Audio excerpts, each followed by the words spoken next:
it's kind of like an iceberg. Like on the surface, it seems like it's just this physical reaction that's happening. Like my partner's trying to touch me and I'm recoiling from their touch. But beneath the iceberg, down under the water, there's so many dynamics that are playing into it.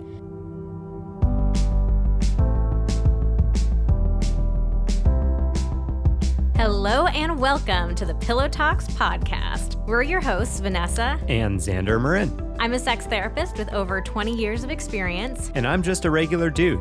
We share the ups and downs in our relationship while giving you step-by-step techniques for improving yours. Make sure you subscribe for your weekly double date full of totally doable sex tips, practical relationship advice, hilarious and honest stories of what really goes on behind closed bedroom doors, and so much more. It's the sex education you wish you'd had. Today, we have something very special for you. We are re-airing our episode all about the Bristle reaction. A big one. So we recorded this one several years ago, and this remains to date like the most popular content we ever created for social media. I think we have one random other reel that like performed better than this, but this was one of the most popular, at the time it was the most popular thing we had ever shared by far, and we still get so much attention. Between Instagram and TikTok, I think it for sure is the most popular thing, and it was also the most,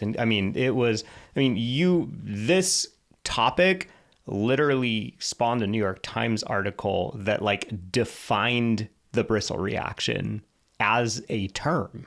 So the Bristle reaction is the name that we coined for when your partner touches you and you feel your body recoil. Like you bristle. That's really the best way to describe it. And it's kind of like an iceberg. Like on the surface, it seems like it's just this physical reaction that's happening. Like my partner's trying to touch me and I'm recoiling from their touch.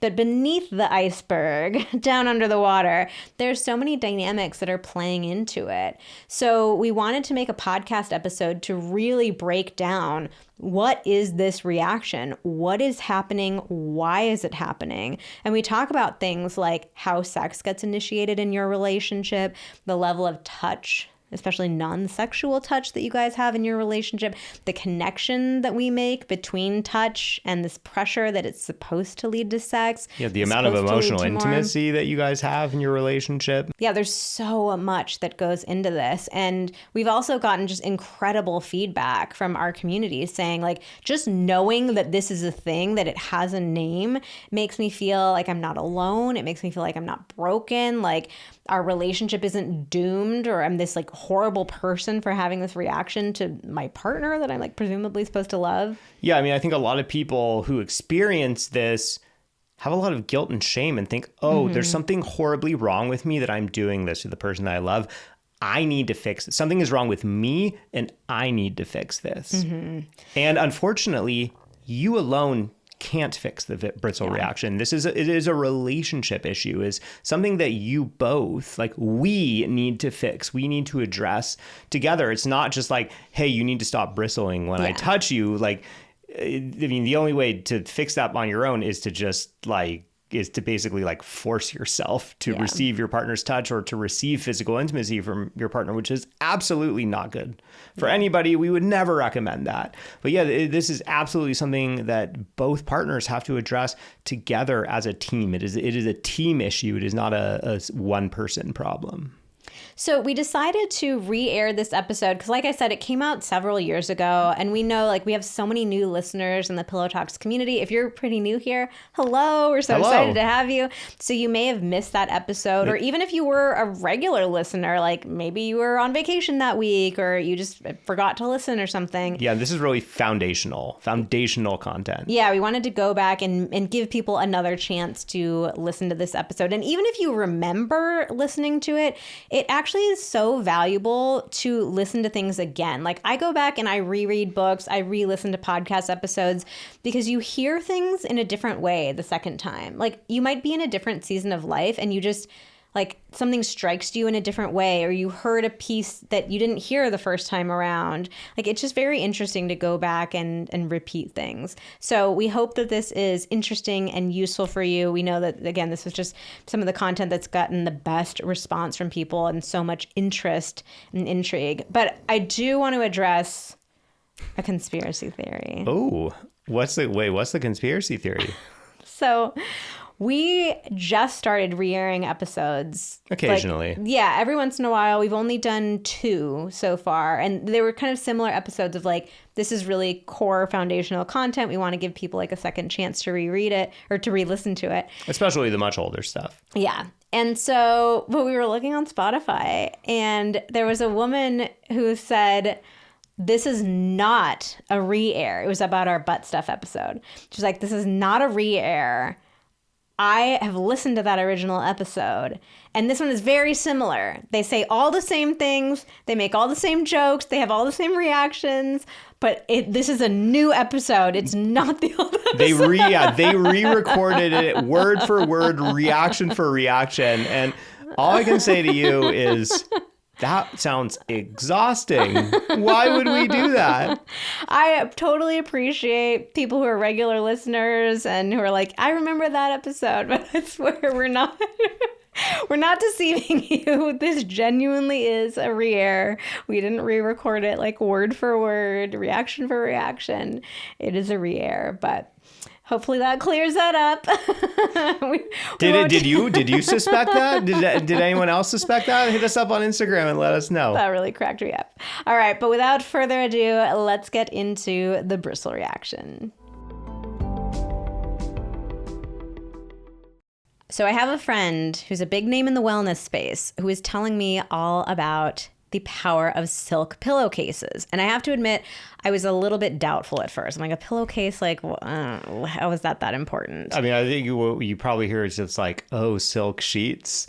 And you're just thinking about like sliding all around on the sheets. And like, who wants that? But then Blissy reached out to us to inquire about being a sponsor on the podcast. So we had them send us some pillowcases, and it took like a couple of nights for me to realize, wait a minute, they're onto something here. Yeah, it was like 2 nights, and I was like, I will never say anything negative about silk again. I love it. Well, I used it first, and then I was like, whoa, like my skin feels better. My hair is like not feeling anywhere near as frizzy. It's feeling like softer and more, and I've got like some frizzy hair.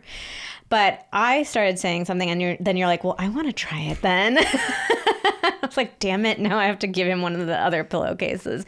And then you started trying it, and you loved it too. Oh, just as like such a luxury. Yeah, it's pretty crazy, but silk pillowcases actually make a really big difference. They're clinically proven to not clog pores, unlike cotton. The silk fibers are naturally hydrating, so it keeps your skin moisturized all night. It's antibacterial, hypoallergenic. It's also naturally cooling and breathable. It feels like very cool to sleep on, and I'm a hot sleeper, so that feels super nice for me. And Blissy comes in over 70 colors, which is pretty wild. It was voted the most loved gift of 2024, and there have been over 3 million sold. Because you're a listener, Blissy is offering a 60-night risk-free plus an additional 30% off when you shop at blissy.com/pillowpod. That's BLISSY.com/pillowpod, and use code PILLOWPOD to get an additional 30% off. Your skin and hair will thank you. I have a confession to make. I have been super into skincare for a very long time, but for a very long time, I really neglected my neck. I was so focused on, getting all the creams and serums and lotions on my face, but I really just forgot about the neck, which is kind of a bummer because your neck is definitely an area where you start to see aging coming on. So I was very excited when GoPure reached out to us to inquire about being a sponsor for their Tighten and Lift neck cream. So they sent us the cream in the mail. I have been using it for over a month now, and I'm really enjoying it. My skin is just feeling a lot softer. It like feels really hydrated. I'm using it all the way down onto my chest too, which I think is another area that most of us just totally ignore. I love how you're like nodding along as if you know all about this, but you should be using some neck cream too. All right, hook me up. So GoPure created their revolutionary Tighten and Lift neck cream with clinically proven active ingredients designed to visibly firm, smooth, and rejuvenate the delicate skin on your neck and chest in as little as 4 to 8 weeks. Because the skin on your neck is actually thinner, more delicate, and less oily than the skin on your face, so it needs a little bit of extra love. GoPure's firming complex targets the unique concerns of the neck while nourishing and strengthening your skin for a more lifted, youthful look so you can feel confident showing off a little more skin this summer. And for a limited time, our listeners get 25% off GoPure with code PILLOW at checkout. Get the summer glow up you deserve with GoPure. I also want to mention, because this is very important for me, their products are cruelty-free, paraben-free, and sulfate-free. So you are not compromising, not using any harsh chemicals, anything like that. There have been over 1 million jars sold. This beauty secret is no longer a secret. For a limited time, our listeners get 25% off GoPure with code PILLOW at checkout. Just head to gopurebeauty.com, use code PILLOW, and you're all set. And after you buy, do us a favor when they ask where you heard about GoPure, tell them that it was from Pillow Talks. Hey babe, how does it feel to be viral? It feels incredible. I've never felt so good to have a virus. Actually, I should have been like, it feels so sick. You really missed your chance. I lit did, that but up for you know, it feels so super sick. Sick. Yeah, so sick. I've been dreaming of this sickness. The viral sickness. Too bad you actually didn't go viral. I went viral. I did not go viral without you at all. Sadly. I'm flying high on my own. We went viral a couple of weeks ago. We had a TikTok that we made. We have a TikTok account. We have never talked about our TikTok account here on the podcast. But we are today. Here's a secret. Xander and I don't have TikTok on our phones. Like, neither one of us has TikTok. We're a little bit scared of TikTok, the privacy concerns, but our team has it. So they help post all of our TikToks. We record videos. I recently discovered that I could log into TikTok on my laptop. So, you know, I still refuse. I'm in there dropping a comment every now and then. No, I'm a little bit scared. So we have a TikTok account. We have not had very much success with it because TikTok is very conservative. They've pulled a lot of our content down. They do not like it when you say any sort of sexual related words.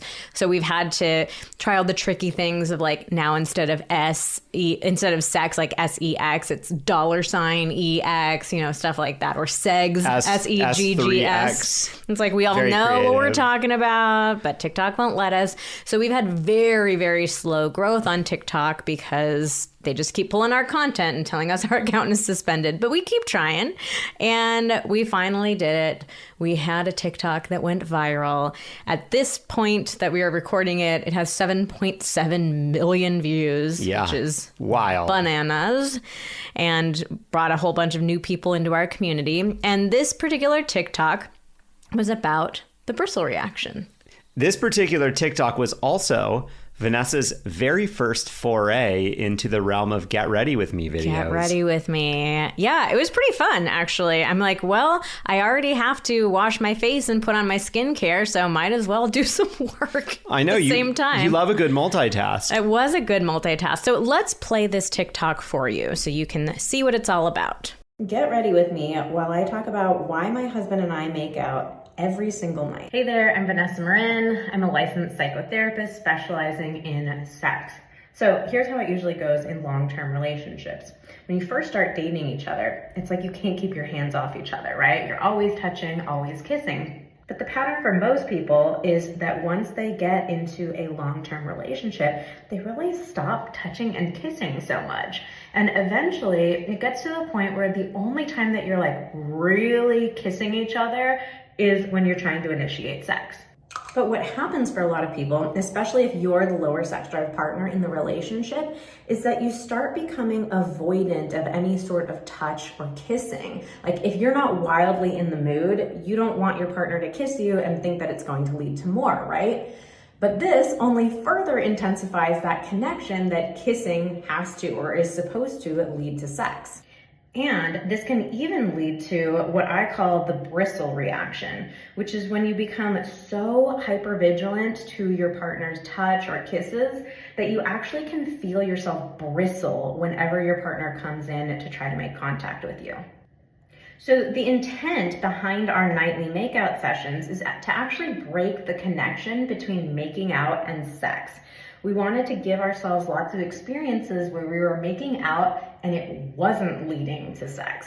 So our rule is that we have to make out every single night and there has to be some tongue contact. So if we're really exhausted, it can be very fast. It doesn't need to take much time or much energy, but there has to be some contact of the tongues. Most nights though, we prefer to stretch the makeout session out to just be like a minute or two. This nightly routine has taken the pressure off of us to have sex if we start making out, and it's really allowed us to enjoy making out just for the sake of making out. So the TikTok was really supposed to be all about this makeout thing, but people really latched onto the bristle reaction in particular. I just kind of mentioned it in there, and there were so many comments from people saying, wait a minute, hold on a second, like this is exactly what's happening to me. Nobody's ever talked about this before. What is this all about? So I made a whole bunch of like follow-up TikToks going into more depth about it, but this idea really, really took off, and we ended up getting so many calls from different media publications, like big ones like Newsweek, Pop Sugar, Scary Mommy, like all kinds of places wanted to interview us and feature the TikTok. I think at this point, probably there's been like 10 to 15 different news articles written exactly like about the bristle reaction and about this TikTok, which is just wild. We've never gotten this level of attention before about like one particular concept that we've created. Yeah, I mean, like we get DMs from people like calling out random places where they're hearing about the TikTok. Like we got one the other day that was like, oh, like my partner was driving through rural Australia and listening to their favorite radio station, and like the hosts were talking about your makeout TikTok. And then like another one of like, you know, a big like sex and relationship podcast in the UK is talking about it. So it's really cool that, you know, all over the place. There have been some pretty hilarious headlines written about it too. Definitely a lot of people misunderstanding maybe a bit of the intent of it. Like, sex therapist has one crazy rule that her husband has to follow. I'm like, whoa, where did you strict rule? Yeah, it was one strict rule her husband must follow. Yeah, like somehow like it's being taken out on me. I don't know where that came from. One is not a strict rule. Those were the places that like didn't bother to interview us. They just like popped up an article and then I think you know you've hit a nerve when there's just like a stream of weird headlines coming out about something. It's like, yeah, people just want to get that article out. They like have no interest in even trying to reach out and get a quote. They're like, nope, we just gotta get this out there. Yep. So we decided we had to make a podcast episode specifically about the bristle reaction. We want to talk about it, what it is, why it happens, and of course, most importantly, how to fix it. Yeah, because unfortunately, it's hard to do that justice, in a short form video on TikTok, as much as, there are literally thousands of comments on there being like, how do I fix the bristle reaction? Mm-hmm. Nope, we can talk about it like 2 minutes at a time, but it's more than a 2-minute issue. Yes. Okay, so let's talk about what the bristle reaction is. So I mentioned it a bit in the TikTok, but the bristle reaction is the feeling that you have in your body when your partner comes in to touch you, whether it's an actual just touch, a hug, maybe a kiss, that you feel your body bristle up in reaction. Like you don't want to be touched in that moment. Like a big, like extreme tensing. Yeah, it feels tense. It's kind of similar to if you've ever had a stranger like get a little too close to you, like they kind of invade your personal space, you can feel yourself getting tense in that same way. It's like, ooh, like, no, stay away from me kind of feeling. But this is obviously with your partner, presumably somebody that you love and trust and at least at some point in your relationship have really enjoyed touching you. Mm-hmm. So it can be this very confusing reaction. Like, how do I love my partner so much? I trust that they're, not some creepy stranger invading my personal space, but yet I'm reacting so strongly to even some very basic touch in the moment. So a lot of people will say, even if my partner just like grazes my back or puts their hand on my shoulder, like I can feel myself really tense up. We polled our Instagram audience and 84% of people said that they have experienced the bristle reaction. Pretty universal. I mean, that's a lot. 84%. That's pretty wild. Yeah. I mean, I've experienced it, and I'll talk about that later. Yeah.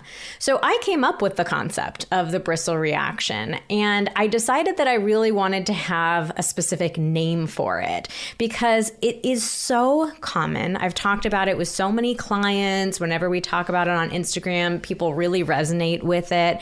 And I think that there's a big power in naming things. Like, the fact that it's actually called the bristle reaction, like it makes it feel more serious, more legit in a certain way. Versus like the thing that happens when they touch you and it doesn't feel good. Yeah, exactly. So I wanted it to have a certain name. I think there is the power in naming things. There's this feeling of like not feeling alone in it. Like, oh, wow, enough people experience this too, that it actually has a name to it. I'm not just this one lone weirdo that it's happening to. So for me, the word bristle felt like it just perfectly encapsulated it. I was thinking for a moment about calling it like the porcupine effect or something like that. Like I was trying to think of other things that have bristles or that kind of get their hackles up. Yeah. But I settled on the bristle reaction and I like it. Yeah. Actually, Vanessa and I, on a related tangent, we say sometimes we talk about getting our hackles up, but we refer to that in a different way. It's like if we are a little easy to anger or annoyance. Mm-hmm. Yeah, if we're getting annoyed with each other. Hackles are... Actually, I don't know, like it's like the scruff on your dog's on a dog's back, like when dogs are uncomfortable or they're getting ready to fight or they're just trying to like get another dog to back down, like the little fur on their backs will go up straight, and that's like body language that they're showing, like back off. Yeah. So it could be the hackle effect. Yeah, the hackle reaction, reactals. The porcupine effect is pretty cute. I liked that too. Could be a little too cute. Yeah, it was a little too cute. And also Emily Nagoski in her book, Come As You Are, which is such a great book, she has this whole metaphor that she uses called the sleepy hedgehog. It was kind of like a way to describe feelings. And I was like, this feels a little too similar to like, I don't want to take the porcupine and she's got the hedgehog. So, well, yeah, I mean, yeah, a similar thing, but very different concepts. So that could get confusing pretty quick. Yeah, her concept is all about like ways for us to navigate. Where did I get navigate? Navigate difficult emotions. So yeah, totally different concepts. But I went with the bristle reaction. I like it. People seem to like that name. Like we know you just say the word bristle and you have like a felt sense of it. What is that? Onomatopoeia? Is that a thing? Yeah, onomatopoeia is a thing. I would not say that this is an onomatopoeia. An onomatopoeia is like boom. Oh yeah, like, you're right. Okay. The sound of the word is in a way it's descriptive of what it is, unless you're like, it's just bristle. That's really weird. No, you hear that word and you have a felt sense of like what it feels like to bristle in your body. So it is, I would say it's kind of like a cousin to being touched out. So if you've never heard us talk about being touched out, this is not a term that I came up with. I actually don't know who came up with this, but it's this experience that primary caretakers have when they've had like kids holding on to them all day, or it could be from super clingy pets or an adult that you're, caretaking. But if you've had just physical touch all day long, this feeling that you get where it's like your body is just done being touched. And so you're burnout. You're hypersensitive to any touch. It's like, I just need my body to be my own, to belong to myself for a second. So it kind of like they can go hand in hand. If you're touched out and like your partner's maybe coming home at the end of the day, you've been touched out all day long and they're trying to touch you, like you'll very quickly and easily go into the bristle reaction because you're like, get away from me, buddy. Like I don't want anybody needing anything else from my body right now. Yeah, I mean, I imagine that, there's definitely could be some overlap between bristle reaction and being touched out, where it's like not immediately clear which it is. However, you can absolutely have the bristle reaction when being touched out is like not in the picture. Like, yeah, so you could have been like home alone all day, or you're at your job, nobody's touching you there. Yeah, you don't have kids. Yeah, and you come, you and your partner rejoin together at some point in the day and they touch you. You haven't been touched all day, but you'll still bristle. So they are different, but I think cousins is like a nice absolutely. way of saying it. Absolutely. And I think, right now, touched out, the word touched out is having a moment, so to speak. Like it is, all over social media. It's one of those things where I think the vast majority of people know what it means. They hear that word and they know exactly what you're talking about. Kind of like, mental load is starting to be talked about a lot. The bristle reaction, I think, wasn't quite talked about that much. And then boom, 7.7 million views later. I think we are doing our part in trying to, get people aware of, this is a thing. This is a real thing with real serious consequences. It is also cousin to the ick. So a lot of the reporters who've been calling me to do interviews have been asking about the ick. So if you've never heard that, if you've never heard that term before, Xander hadn't. I only did. I think we were watching The Bachelor this last season, and not the greatest season of The Bachelor, but the girls were talking about the ick, and I was like, I mean, it was one of those things. It was kind of an onomatopoeia in a way, where it was like I didn't need anyone to explain to me what it was. They were just kind of in context. I could figure it out. Oh, okay. They're just naming that sort of feeling when you are, hanging out with someone or starting to date someone, and then it's just like, ooh, this just doesn't feel right. Okay, yeah. So the ick is like, it's more of a dating term. So it's when you discover something about that person that just really turns you off. It makes you feel icky. You're no longer attracted to them. For a lot of people, it's like, oh, I got the ick and that was it. Like, no, we're not going on any more dates. I left the date in that moment, that kind of thing. Yeah, because I think very often, like when you're dating someone, you learn something new about someone, and like maybe one of two things happen. If you're not into the thing that you find out, you might be like, I don't really agree with that. I don't really like that. But you're able to kind of set it aside and move on. Like it doesn't impact everything else you know about that person. Or you learn one thing, you see one thing, they do one thing, and then all of a sudden it's like your entire experience has been colored by that. And all of a sudden you're just like, oh God, like it just doesn't feel good.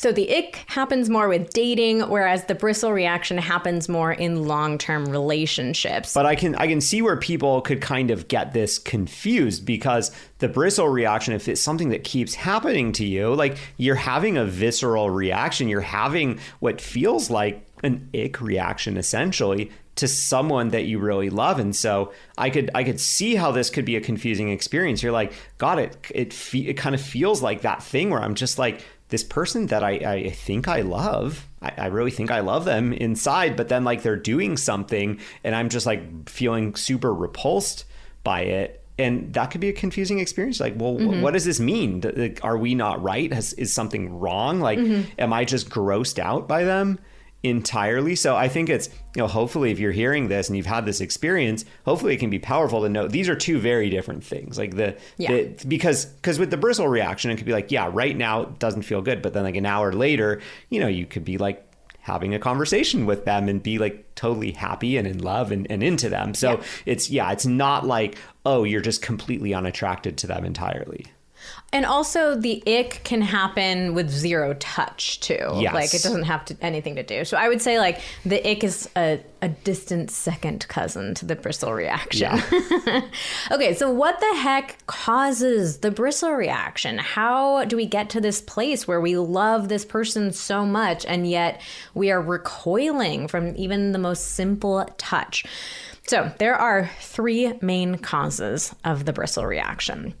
The first one is being touched in ways you don't like. So we turned to Instagram. We asked our audience, is there a certain kind of touch that evokes this reaction for you? And is it fair for me to assume that this is being touched in ways you don't like, especially like over long periods of time? Like, because I think that a lot of this is like after years and years of kind of being like, I don't really love it when they do that, but I'm not really going to say anything. It's sort of like, this is kind of what happens in the long term of like kind of setting aside your discomfort with something. And then all of a sudden you're like, oh God, can't have it. I think it can be both. For most people, it's definitely like, you've been touched this way for a long time and maybe you never really liked it. But now at this point, you're like, oh my God, don't touch me like that. But it could also just be in the moment. Your partner does something that maybe they don't normally do. And it's just this really gross, like, oh God, no, I don't like that. All right. So here are a couple of answers that people gave. Gripping me too tightly, boob honk, or a random boob grab. I can't scream, get the fuck out fast enough. Oh yeah, not a fan of the boob honk. Whenever he tries to pull me in to make out or runs his hands over my body. Too lingering, I'm guessing like lingering touch. Yeah, you can we're going to talk about this in a minute, but when your partner just like, I don't know how to describe it. Like you can know when there's like a little bit of like, oh, I'm just touching you to say hello versus like I'm lingering, trying to convey that I want something more from this touch. It's like I can identify. This is really interesting, actually. Like I can identify with you the second that your touch starts to turn into wanting something more. And we will get into this dynamic because this is a big part of it. But I'm so hyper aware of that. Wait, I do have a question for you, though, just going back to one of the earlier answers that you read. Yeah. The random boob grab. Like, does it genuinely... I know that, like, you like boobs because you don't have boobs and they're, like, novel and exciting. And boobs are fun. I will give you that for sure. So, okay, I do not like the random boob grab. I do not like the boob honk. And you're very respectful about those boundaries. But if I just said, like, babe, you have free reign, touch my boobs whenever you want. It's never going to bother me. Like... would you just be grabbing them all day? See, now that's a really good question because I could see a world in which I'm like, hell yeah, game on, baby. And then like after doing it like 5 times, I'm like, okay, this is kind of boring. I think that maybe there's some power in the like, I know that I shouldn't really be doing it that much. And then every day I was like, I just can't help myself. Interesting. So because the boobs feel off limits, then it activates some little... It's just this little part of me that's like, oh, just gonna grab them. But if you were allowed to, the novelty of it would lose. You'd lose the novelty of it quickly. There's only one way to find out. Oh God, I'm not sacrificing myself to this experiment. All right. No, and I'm saying I don't want to either. I don't want to. All right, let's continue on the list. All right, when they're too playful, I need sweet and gentle. Or, on the other hand, when he touches me too gently, I get bad shivers. Those are 2 different responses. Yeah, 2 different. By the way. So we can see there's a lot of different kinds of touch that can activate this. And there's no like one thing like, because, someone might be like, oh, well, it's just that, you shouldn't touch... you shouldn't touch people in this way or that way. And no, it has nothing to do with that. It's like, what might have bothered one person is totally going to be game on for another person, including the boob honk, which we do get DMs about. Some boob owners love a boob honk. Like 2 of you. Yes. Okay. So here are some other answers. Ass smack. Random nipple flicks, when he goes for my earlobe, when he boings my side boob every time I need a legitimate hug. That sounds like the kind of energy you were talking about boing, earlier. like a Boing. slap? Yeah, like a little boing, like to make it kind of... do not make that face. You have done that to me for sure. You're super into side boob. I am. However, I love hugs so much. I could not think of spoiling a hug by going for side boob when instead of side boob, I can get my arms all the way around you and squeeze you into me. That sounds so much better. Someone said, coming at me with his tongue already out to make out. Ew. Ooh, do not like that one. That gives me the ick. And this one was a really interesting response. When they aren't present in their own body, but touch me, like mindless touching. I think I can, you don't like come up to me and just start doing that, but I can definitely tell when there's not like any presence behind your touch. I'm imagining maybe like you're sitting next to each other on the couch and like I'm like let's say I'm like scrolling on Instagram on my phone or something like that, and I just am like kind of like reaching out and like touching you or something. Like it kind of almost is like, oh, like something I'm doing subconsciously for my own comfort. Yeah. It has nothing to do with caring about you or any kind of connection that I'm wanting to develop between us. Also, the timing of the touch matters too. So here were some other responses that we got. When I'm stressed and trying to accomplish something or get a task off my plate. Yeah, it's this feeling of like I'm already doing stuff and like you're interrupting me or my tolerance is low. Yeah. Or when he does it in front of other people, like don't grope me in front of my mom. Ooh, that is a big fat no for me too. Yeah. Or I mean, I guess what I'm thinking about is like, you know, it gets into manipulative territory too, where it's like, say like you're in a fight about something or you're kind of in a bit of a disagreement, but like you have a date to go to dinner with some friends. And so then it's like, as soon as you're in front of other people, then you're like, oh, I can touch you and pretend that we're a happy couple. Oh, God, that gives me the heebie-jeebies. I hate that. Ugh. Unexpected touch that feels sexual. And this person says they're a trauma survivor. So I think that is a very, very real thing for anyone that's been through any kind of trauma like that. Oh, of course. Yeah. The hypervigilance to touch. That's a classic reaction that people have who have endured trauma. And then finally, pretty much anything if I'm already touched out from our child. That's what we talked about a little bit earlier. Father's Day is coming up fast, and I know what I'm getting for my dad. Some Cozy Earth. I've talked a lot about how I like supreme softness and everything. So does my dad. I must have gotten it from him. He definitely does. Maybe more than you. He might.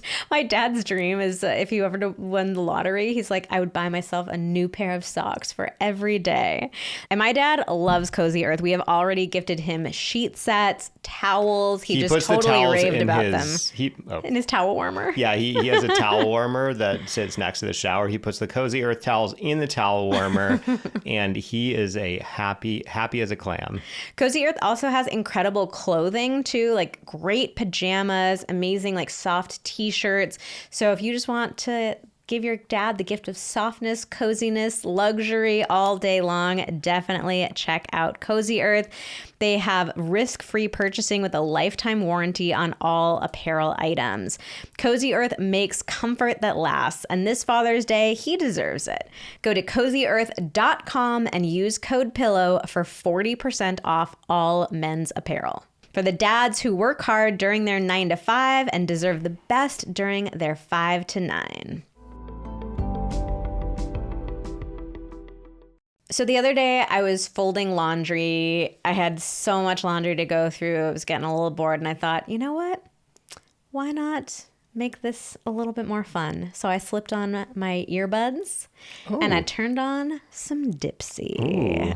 And I spiced up my laundry folding session. Ooh, how am I only learning about this now? So, it's my little secret. Dipsy, if you have not heard about it before, is the female-founded app for spicy audiobooks and more. I've been on a like romantasy adventure for the last few years, and now like I get to elevate it with Dipsy to turn it to get the full audio experience right in your ear. Dipsy was created by women for the female gaze. Their app has over 1,000 spicy audiobooks, all crafted by a team of professional writers and top tier narrators. And they literally have everything. They've got the rugged cowboys, the Scottish sailors, the god of the underworld. You can find anything that you're into, and maybe find some surprises, some things that you didn't think that you'd be into. It's all on Dipsy. New chapters are released every week, so you will always find something new to enjoy.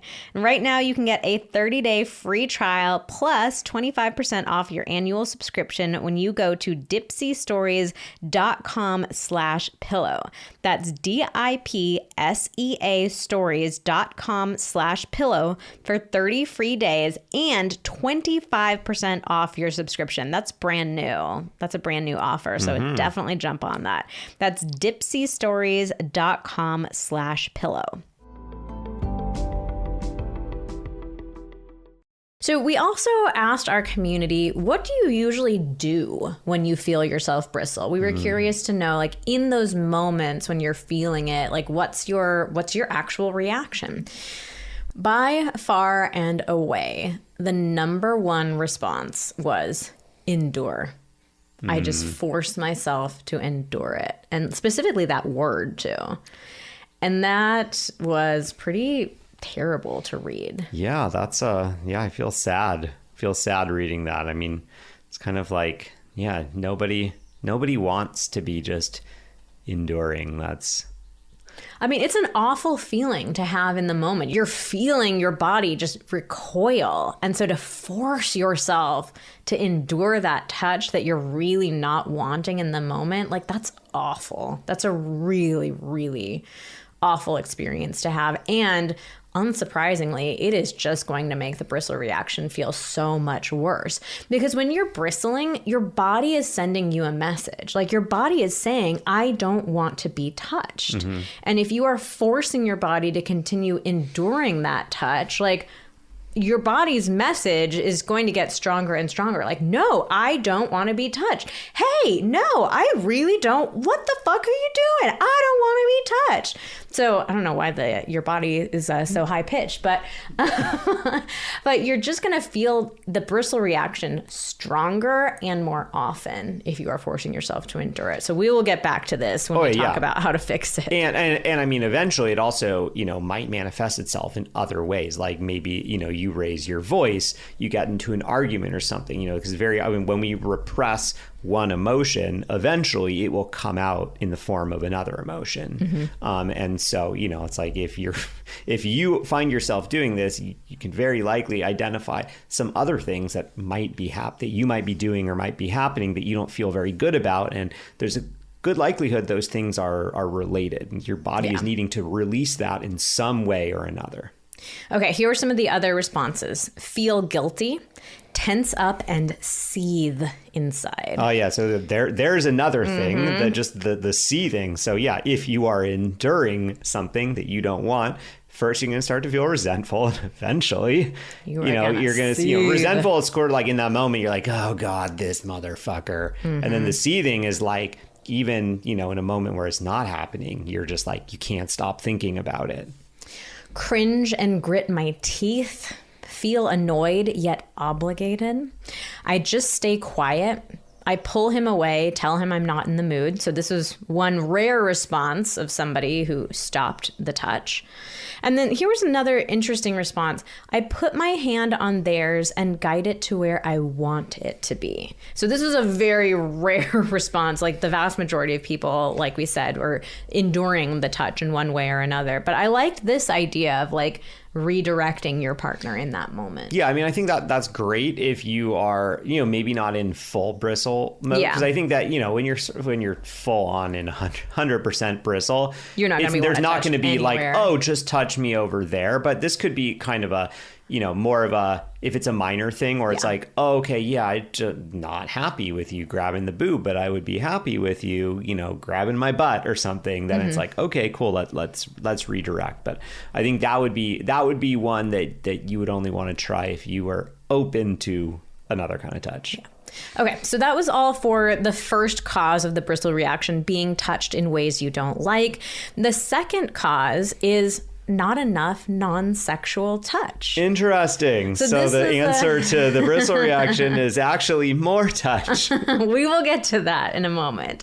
But this is what I was talking about in that original TikTok. You know, in long-term relationships, we do tend to touch each other less and less, and only in the lead up to sex or during sex. So we start making this connection that touch means we're going to have sex or we're supposed to have sex. So if you're not having much touch outside of the bedroom, like, of course, when you do get touched and you've made that connection of like, oh, this means my partner wants us to have sex, or with what I was talking about earlier, that lingering touch, you can sense that moment where it turns into, hey, I want something more out of this. Like, you're gonna get bristly in that moment because you weren't wildly in the mood in that moment. Like, if you're turned on, like ready to go, and your partner comes to touch you, you're not going to bristle. Yeah, you're like, hell yeah, let's do this. Yeah. I'll touch you back. Yeah.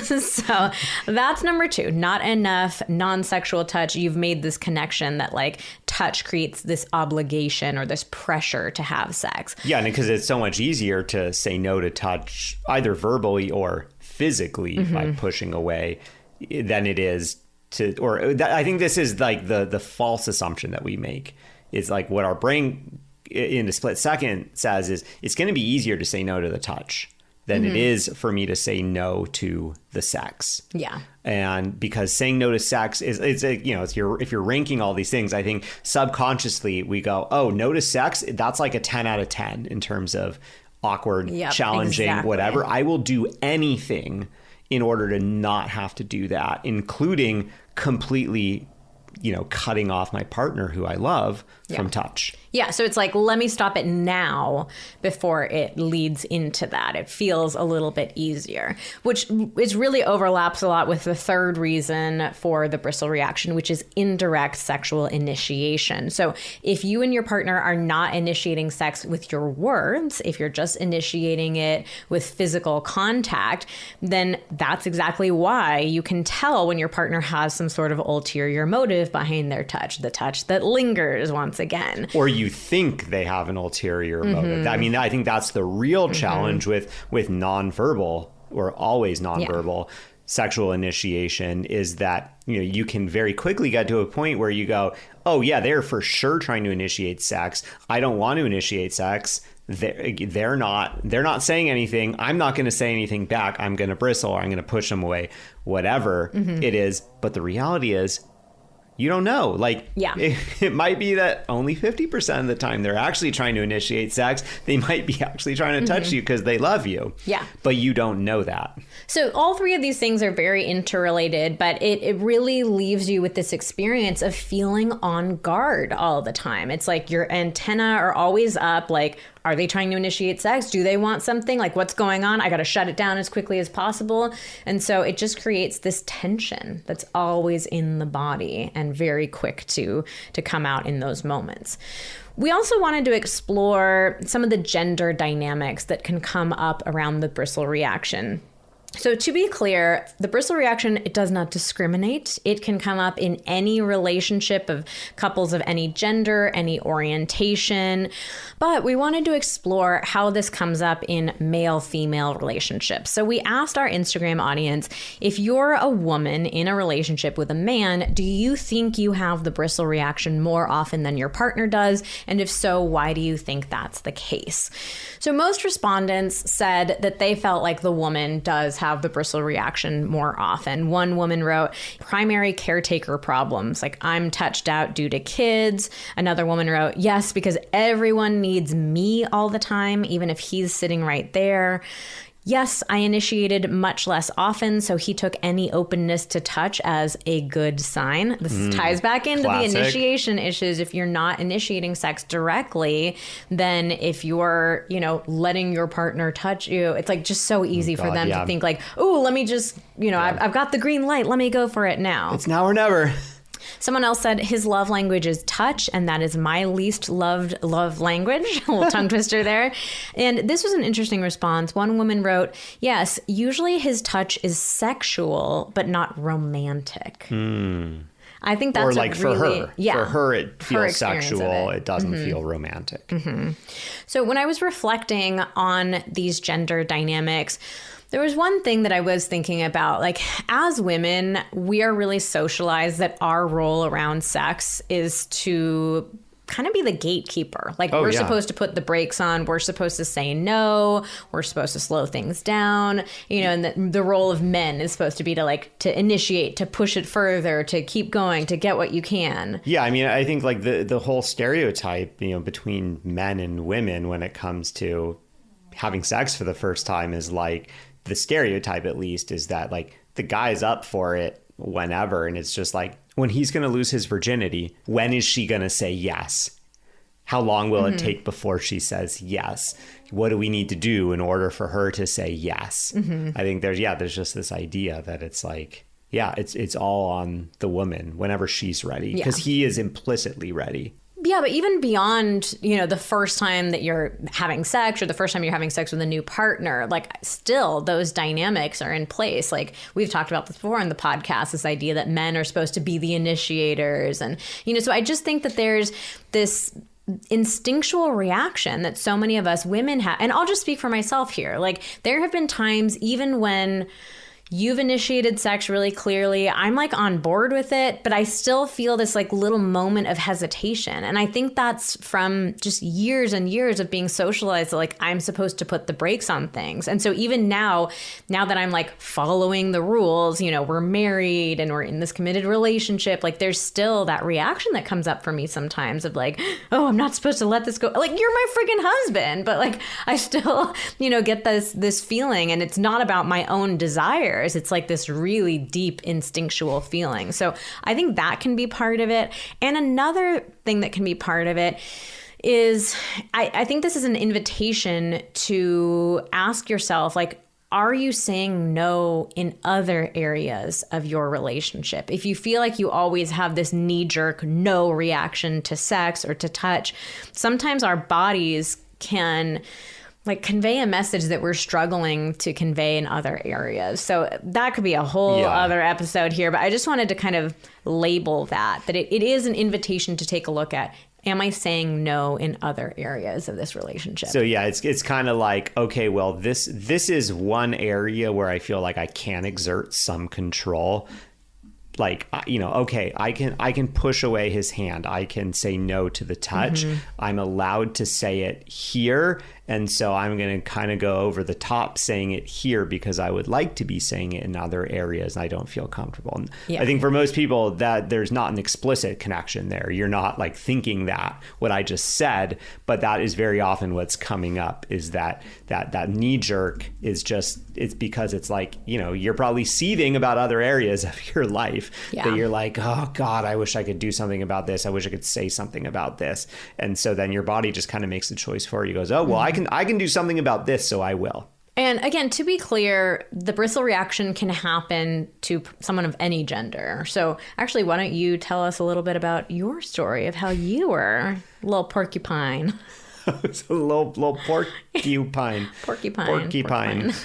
Well, yeah, I mean, God, like the bristle reaction, it took me many, many years. I mean, really only very recently have I been able to identify this as the bristle reaction. But honestly, I started feeling this really early on in my relationship with Vanessa. And I think if I can even think back further, I definitely felt the same thing with the exact same dynamic in another relationship that I was in college. And for me, it wasn't so much about like, well, I guess, it was about the sexual initiation and feeling like, no, I don't want to have sex right now. But for me, it was a little more than that. It was this combination of like, I don't know if I can perform around sex. And so I don't want to create the possibility of maybe I'm not up for it, or, I guess I do end up having to say no later because I don't feel like I can do it. So what would happen with Vanessa and me,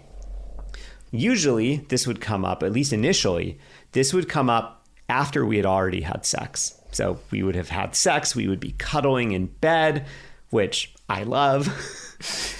And then we would start kissing because, you know, when you're cuddling, very often you start kissing.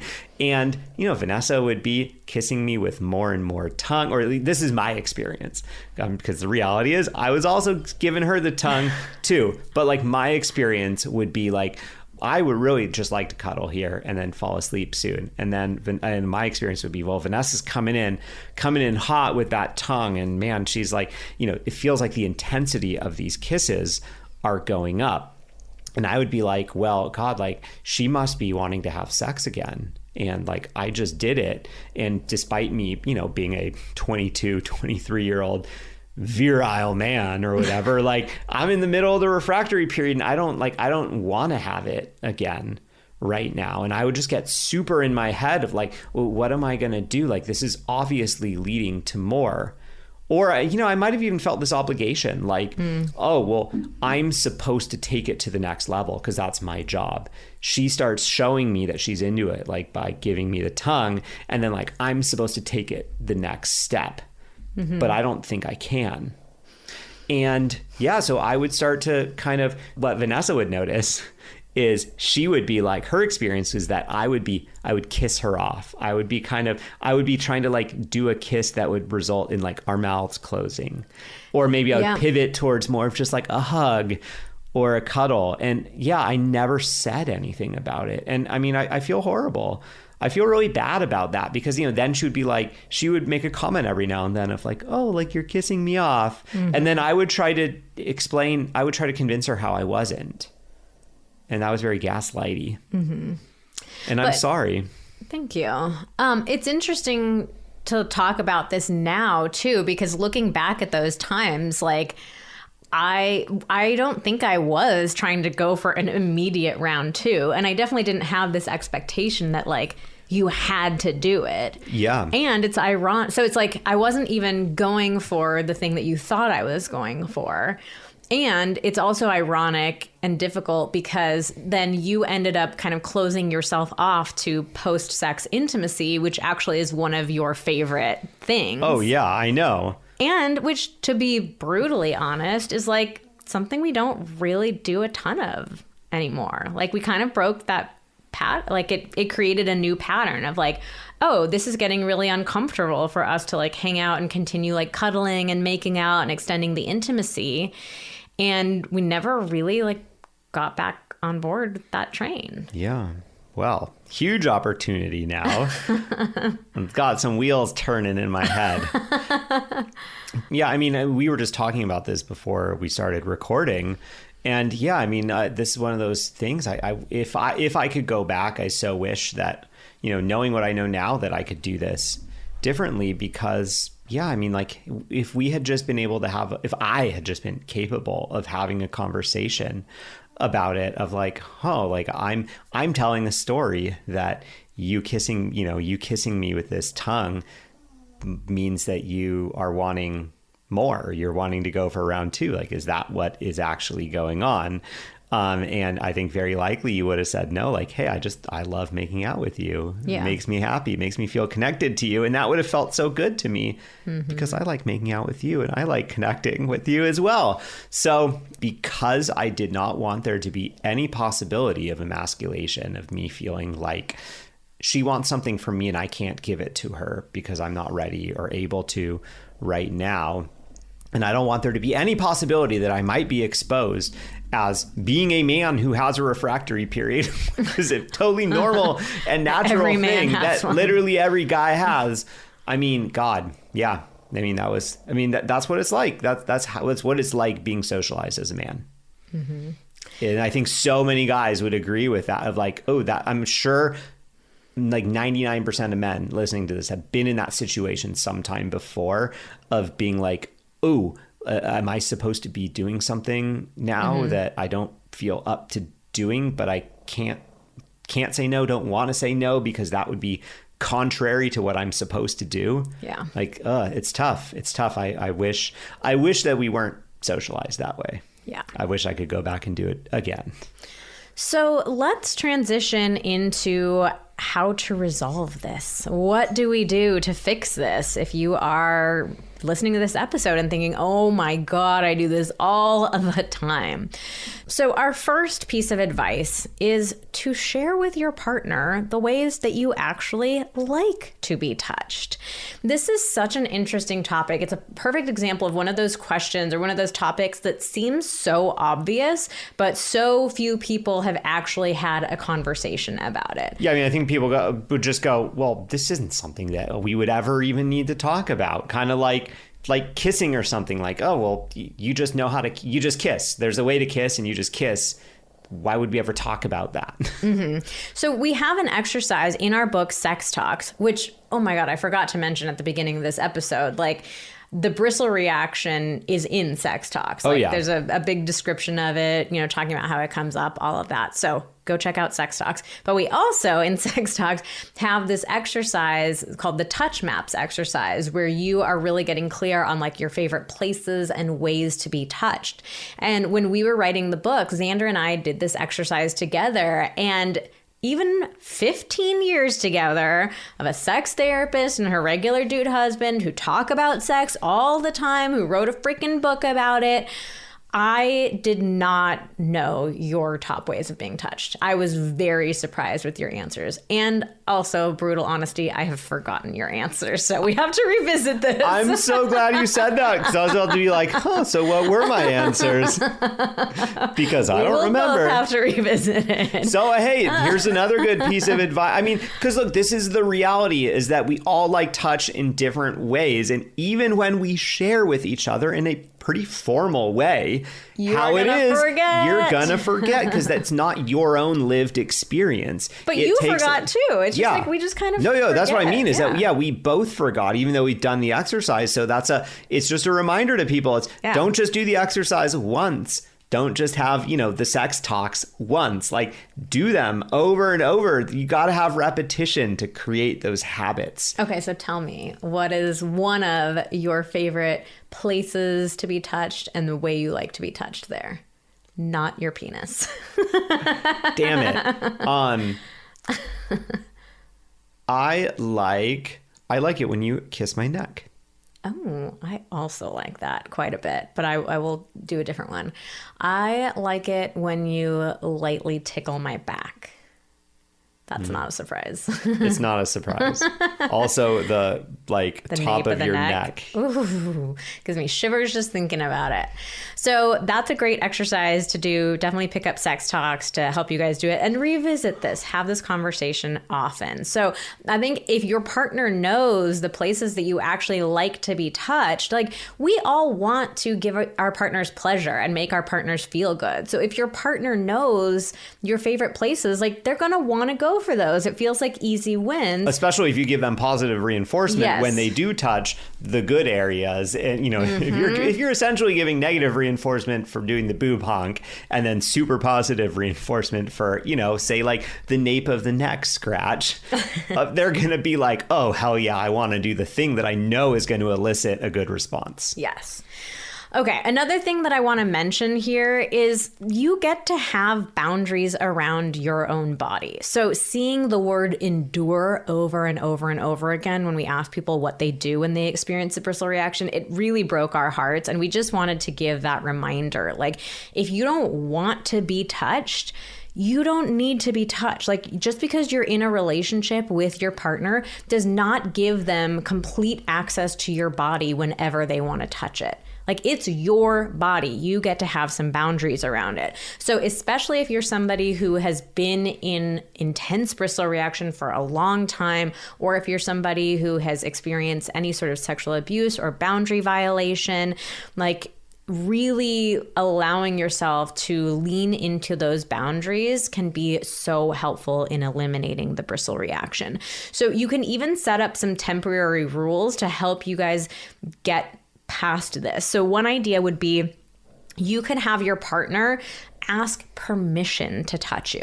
So you could say, okay, I want to try a little experiment just for the next 2 weeks or something like that. Like, before you touch me, can you please ask for my permission? And you will mess up. Your partner's going to touch you and be like, oh my God, I forgot. But I think just trying something out like that can be really beneficial. Or you could say, for the next 2 weeks, I'll be the one to initiate touch. But, so only when I touch you, then can you touch me back? So just some way to give yourself more control, and for you and for your body to recognize, like, I'm protecting my body, I am having boundaries, I'm taking care of my body. So that can be a really beneficial thing to try.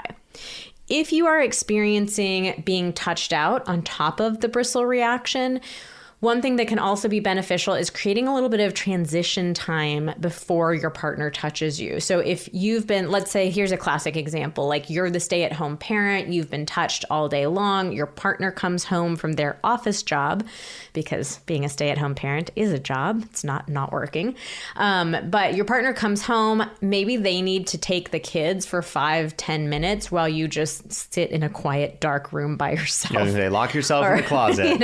Even if it's 60 seconds, you need to have a little bit of transition time. So that can be something beneficial too. And to be clear, when I say lock in the closet, I know that it sounds a little cheeky, but actually the reason we say that is because you want to deprive yourself of as many senses as possible during that time. So actually putting yourself in a small dark room is actually quite effective, because it cuts off quiet, dark, privacy, quiet, private. Yes. Okay, I want you to talk about this next one, because this was your idea when we were chatting about the episode over breakfast this morning. Yeah, so I think that typically when the bristle reaction is coming up, there is the bristling partner, and then there is the other partner who is the one initiating touch or initiating whatever. Usually it's touch. So I think that it can be so powerful to have a conversation. The bristling partner can ask the touching partner. Touching partner. Yeah, I don't know what to call it. Wow. Can ask the touching partner, like, hey, like, what is it like for you? Like, what is going on for you when you are initiating this touch that, for right now is causing me to bristle? Like, what is that like? I think it can be so valuable to understand what is going on for your partner when they're doing that. Because I think when we don't talk about it, the bristling partner tends to just assume they want sex. They just want sex. They want my body. Like, there's nothing else that they want. And I don't want that. And I think it can be really powerful, to hear, what is that like? Because what you might hear is like, hey, I miss you. I've missed you all day. Like, I'm reaching out to touch you because I feel connected to you when I'm touching you. I feel more emotionally close to you when I'm touching you. Or like, oh, like I love the way your hair feels. I love to pet your, to pet your hair or something like that. Or like, yeah, like it's my way of like coming back home to you, like trying to let go of the stresses of the day and reconnect with like what's important, what I love the most. Yeah, so I think it can kind of help humanize the experience of like, oh, like this is, you're peeling back the onion, like, oh, this is what is under the surface. And I think that can help it feel a bit different. That can kind of combat your brain going immediately to, it's just sex. It's just sex. I mean, yeah, going back to our example, like if you had asked me in the moment, what does it feel like for you to keep like making out with me after we've finished? I would have said, I feel connected to you. It feels like we're just extending this moment that we've shared, increasing the intimacy. And you would have heard me, like, you would have not heard me say like, oh, I'm trying to have sex with you again. It just would have been a really great opportunity to realize that we were actually wanting the same thing. Yeah. I mean, that's another powerful part of this conversation is like, you and your partner, like you want to feel connected to each other. You want to feel important to each other. You want to feel like there's intimacy in your relationship. So it may not necessarily be that you're on wildly different pages, but because you're not talking about it, it feels like you're on wildly different pages. Oh, yeah. Okay, another way to fix the bristle reaction is to have more non-sexual touch throughout the day. This is exactly why we made that video about our little makeout sessions. This was our way of creating structure around having more non-sexual touch. And for us, it was easier to do something every day. It made it turn into a habit a lot faster rather than like if we had just set the intention of like, let's try to touch more throughout the day, we probably would have fallen off like, after a week or so. But because we made it this rule, we created a special little time. It was going to be every day at the same time of day. Like that just made it so much easier to turn into a habit. And since we're talking about this in more detail on the podcast, I want to be clear. When we say we turned it into a rule, we mean rule in the loosest possible sense. It is a ritual that we do. I think people may have heard rule in the TikTok and been like, oh, like Xander's getting in trouble if he doesn't do his makeout. And like that's not what it's about. It's something that we both enjoy. We both want to do. When we say it's a rule, that for us, it's a fun way of like, it's just a fun way to remind ourselves of like, hey, like let's have our skin to skin and let's kiss. Wait, we haven't described that. We also call it skin to skin time. Oh yeah, we didn't describe that. Yeah, so now that just sounds creepy that you just said skin to skin. It does sound okay, creepy. So actually, we like to have our bodies touching each other. What the rule is we have skin to skin contact. We're cuddling and we have the makeout session as part of that. So I just kind of focused on the makeout session in the TikTok, but we thought it was funny to call it skin to skin time. So that's kind of like our little inside joke for it.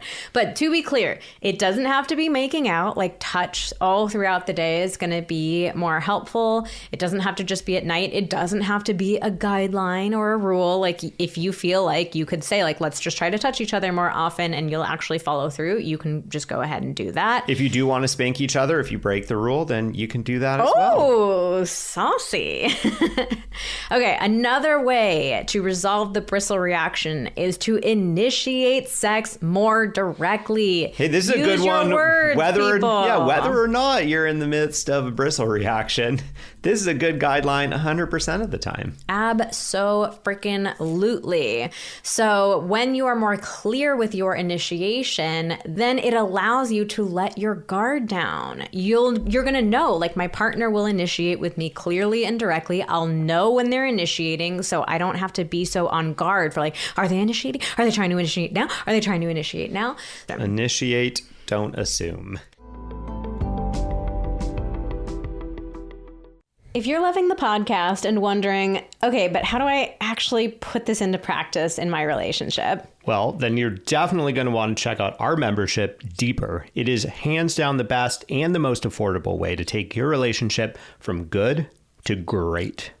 Inside, we guide you through our 5 keys to everyday intimacy: communication, connection, desire, pleasure, and exploration. And we give you the expert tools you need to strengthen each one. And on top of that, you'll also get access to our core library of courses and guides like the Ultimate Foreplay Guides, the Ultimate Sex Guide, Art of Initiation, and so much more. Plus, we drop 2 brand new date ideas every month. You get daily Would You Rather prompts, monthly live calls with us, and fun intimacy challenges to keep your momentum going. And oh yeah, Vanessa AI is there too, your personal on-demand sex and relationship coach that is trained on everything, literally everything that we've ever created. So ask her anything and get instant expert-backed answers. So if you're ready to communicate better, feel more connected, and turn up the heat on your sex life, head on over to vmtherapy.com/deeper and use code PILLOW for 25% off your first month, just for Pillow Talks listeners. And finally, talk to your partner about any other dynamics that might be getting in the way of you being open to their touch. So there are so many other reasons why you might be finding yourself bristling. Maybe there are just some relationship issues going on that you guys aren't talking about openly, that you haven't addressed. But like if things aren't in a good place between the two of you, of course you're going to bristle up when they touch you. So this might be, I think we can sort of look at the bristle reaction as the canary in the coal mine. Oh yeah. I hate that analogy. What's it different? It's so dark. But like it's your sign that like, hey, something is going on. So if you're feeling your body doing that, like this might be a sign of, I really need to talk to my partner about, this thing that's going on. Maybe it's resentment is coming up. Maybe it's even a mental load issue or a division of labor issue. Like you're feeling like I'm doing everything and my partner just gets to waltz in here and, sit there their ass on the couch and then slap at my boobs. Like, there are a lot of different things that might be coming up for you that this is your invitation to start talking about them. Yeah, I think it's a good sign that there's something else going on for you that you might be sitting on, that it might be time to talk stand about on it. up, let it out, and talk about it. And finally, I just want to say, again, because we saw that word endure so many times, whatever you do, do not force yourself to endure your partner's touch. It's going to just destroy your relationship with your body, your relationship with your sex drive, your sex life. Like, it's just such a terrible thing to put yourself through. So talk to your partner about this, start to have these open conversations, and hey, pick up sex talks, because sex talks is absolutely going to gently guide you through these incredibly important conversations. Because at the end of the day, we all want physical intimacy. We all want emotional intimacy. We want to feel close to our partners. We want to feel like we're each other's safe places, right? Yeah. And the Bristle reaction, it's getting in the way of that. So we need to talk about it so we can create that connection, that intimacy that we're all craving. All right. Well, that's all for today's episode of Pillow Talks. Woo! Thank you so much for listening. Join us again next week.